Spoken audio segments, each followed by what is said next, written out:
درس جدید مدرسه، مربای پوست پرتقال. نیاز داریم به پوست، البته قسمت سفیدش رو نمیگیریم.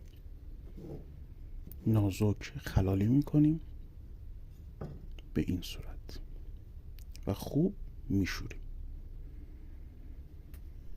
آب رو میذاریم به جوش بیاد. خلال ها رو اضافه میکنیم. 5 دقیقه در آب بجوشه و این کار رو 3 بار تکرار میکنیم.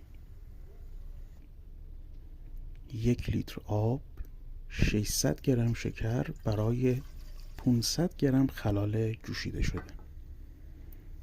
بعد از نیم ساعت آب و شکر که کمی قوام اومد، خلال رو اضافه میکنیم و بعد از 2 ساعت با حرارت ملایم مربا آماده است. نوش جان.